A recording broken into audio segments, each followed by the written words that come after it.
Assalamualaikum dan selamat sejahtera. Nama saya Megat Izzul Hafiz bin Megat Badrul Syam dan penyila saya Prof. Dr. Siti Daud. Kertas kerja saya bagi Persada 2022 bertajuk Sekuritisasi dan Pengurusan Keselamatan COVID-19 di Malaysia. Semenjak merdeka, Malaysia berhadapan dengan pelbagai ancaman yang terjangka. Ancaman yang dihadapi oleh Malaysia hadir dalam dua bentuk, ancaman tradisional dan ancaman tidak tradisional dari dalam negara maupun luar negara. Ancaman yang wujud ini telah mempengaruhi Malaysia untuk memberikan penumpuan terhadap aspek keselamatan dan pembangunan pertahanan bagi memastikan keamanan dan keselamatan negara. Pada 31 November 2019, satu dunia telah dikejutkan dengan penularan penyakit baharu iaitu COVID-19.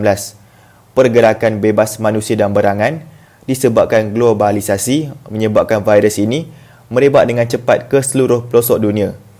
Keadaan ini menyebabkan setiap negara melakukan langkah pencegahan dan kawalan awal kesihatan biasa bagi mengawal kemasukan wabak ke dalam negara.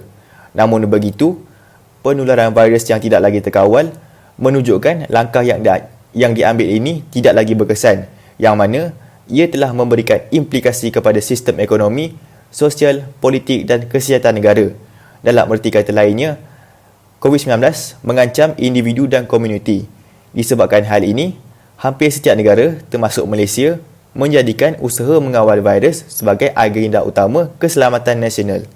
Di Malaysia, dasar keselamatan negara telah dikemaskini dengan turut mengambil kira ancaman COVID-19 dan strategi untuk menanganinya, yang kemudiannya turut membenarkan penggunaan extraordinary measure untuk memerangi COVID-19 dalam negara.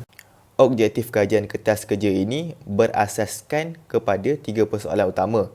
Pertamanya, menganalisis proses peralihan pengurusan COVID-19 di Malaysia daripada perbincangan dalam domain politik biasa kepada domain politik keselamatan. Kedua, menganalisis penggunaan tindakan-tindakan luar biasa yang menjadi dibenarkan menerusi pensekuritisasian. Ketiga, menganalisis kesan dan keberkesanan tindakan luar biasa yang diambil bagi menguruskan krisis kesihatan COVID-19 di Malaysia. Kertas kerja ini menggunakan kaedah kualitatif sepenuhnya, melibatkan kajian kepustakaan terhadap sumber-sumber primer dan sekunder. Skop kajian tertumpu kepada Malaysia dari awal tahun 2020 ketika negara mencatatkan kes COVID pertama sehingga awal tahun 2022 ketika negara memasuki fasa peralihan ke endemik. Kertas kerja ini menggunakan teori sekuritisasi aliran pemikiran Copenhagen, di mana ia bertujuan untuk mendapatkan kefahaman mengenai siapa yang menjalankan pensekuritisasian, yang mana ia merujuk pada aktor sekuritisasi, mengenai isu yang disekuritisasikan, merujuk pada ancaman, dan untuk siapa atau apa proses ini dilakukan, yang mana merujuk pada objek rujukan. Isu yang ingin disekuritisasikan perlu melalui beberapa fasa, yang mana ia bermula dari non-politicized kepada politicized dan terakhir sekali securiticized. Konsep yang diguna pakai dalam kertas kerja ini ialah konsep keselamatan ihsan, yang mana ia merupakan satu konsep yang telah membawa anjakan paradigma dalam kajian keselamatan, di mana ia tidak bertujuan untuk menggantikan tetapi sebagai komplement kepada keselamatan nasional. Ianya merangkumi 7 komponen iaitu ekonomi, politik, kesihatan, makanan, persekitaran, peribadi dan masyarakat. Pertama sekali, kertas kerja ini ingin menganalisis bagaimana isu kesihatan umum COVID-19 berubah menjadi isu keselamatan melalui proses pembingkaian. Gambar rajah di bawah merupakan kerangka analisis teori pembingkaian dalam teori sekuritisasi yang digunakan untuk menjawab persoalan ini. Idea di sebalik teori sekuritisasi adalah ianya bukan satu proses yang pasif antara aktor dan audien, yang mana untuk mensekuritisasikan sesuatu isu, aktor perlu meyakinkan audien bahawa wujudnya ancaman yang menggugatkan keselamatan. Barulah tindakan-tindakan luar biasa boleh diambil. Dan dalam kertas kerja ini, Perdana Menteri Malaysia perlu meyakinkan rakyat Malaysia bahawa COVID-19 memberikan ancaman kepada sistem ekonomi dan kesihatan negara menerusi lakuan ucapan. Pembingkaian diagnostik bertujuan untuk menjelaskan permasalahan yang timbul dan siapa atau apa yang mencetuskannya. Dalam kertas kerja ini, pembingkaian diagnostik bertujuan untuk meneliti bagaimana penularan pandemik timbul menjadi permasalahan kepada masyarakat Malaysia, yang mana Perdana Menteri Malaysia, Muhyiddin Yassin pada ketika itu dalam lakuan ucapannya mengulang secara berterusan dengan memberikan penekanan kepada bilangan individu yang dijangkiti. Seterusnya, ekonomi negara dibingkaikan sebagai kebimbangan utama dan juga dapat diperhatikan metafora perang digunakan dalam pembingkaian krisis kesihatan dalam lakuan ucapannya. Pembingkaian prognostik pula memerihalkan penyelesaian kepada permasalahan yang telah dikenal pasti. Muhyiddin dalam lakuan ucapannya mengatakan perintah kawalan pergerakan sebagai penyelesaian bagi memerangi COVID-19 dan bagi meyakinkan audien, beliau mengatakan strategi ini telah dirujuk oleh golongan pakar. Pembingkaian motivasi menyeru kepada tindak balas bagi mengubah situasi yang bermasalah. Dan dalam konteks penularan COVID-19 di Malaysia, pembingkaian motivasi memerihalkan perlunya kepada idea kerjasama kolektif, yang mana Muhyiddin menyeru masyarakat Malaysia terutamanya frontliners untuk bersama-sama memerangi wabak COVID-19. Setelah berjaya meyakinkan audiens serta COVID-19 menjadi kebimbangan utama keselamatan negara, barulah tindakan-tindakan luar biasa boleh dilaksanakan oleh kerajaan. Berikut disenaraikan pilihan tindakan luar biasa yang diambil oleh kerajaan. Tidak dapat dinafikan bahawa sekuritisasi yang membenarkan penggunaan tindakan luar biasa telah menyelamatkan sejumlah besar nyawa manusia.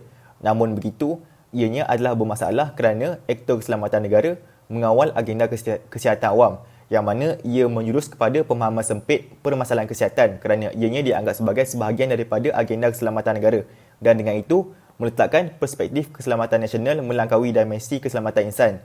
Kedua, pemahaman dan tindak balas nasional yang sempit, yang mana ianya tertumpu secara eksklusif kepada rakyat dan kepentingan negara.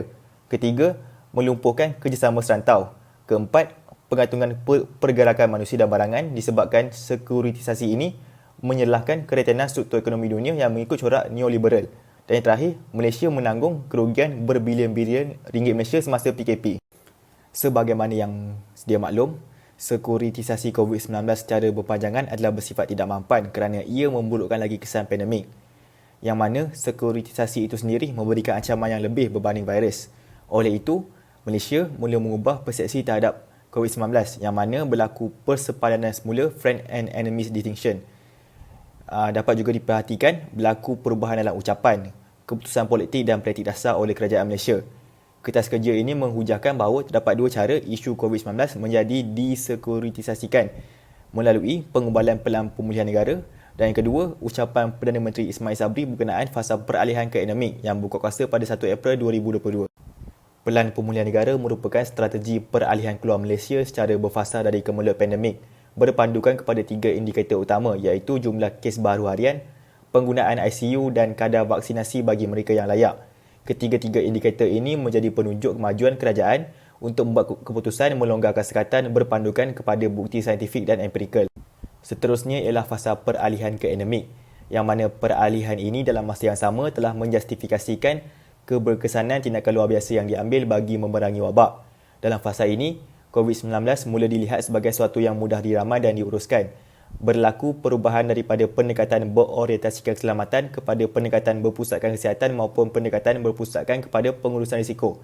Ismail Sabri juga dalam ucapannya memperkecilkan kewujudan ancaman nyata COVID-19 dengan mengatakan bahawa dalam beberapa minggu kebelakangan ini, jumlah kes harian COVID-19 meningkat secara menadak. Walau bagaimanapun, jumlah yang dikategorikan sebagai pesakit kategori 3, 4 dan 5 amat rendah iaitu 0.7%. Jumlah pesakit COVID-19 yang perlu mendapatkan rawatan serta pemantauan di ICU juga terkawal, iaitu pada kadar 42% penggunaan. Berikut merupakan antara kelonggaran yang diberikan oleh kerajaan Malaysia semasa fasa peralihan ke endemik. Kesimpulannya, tidak pernah terlintas dalam fikiran bahawa negara dan masyarakat akan memerangi wabak pada skala global sehingga mencetuskan kebimbangan kesihatan awam dan seterusnya bertukar menjadi isu keselamatan negara.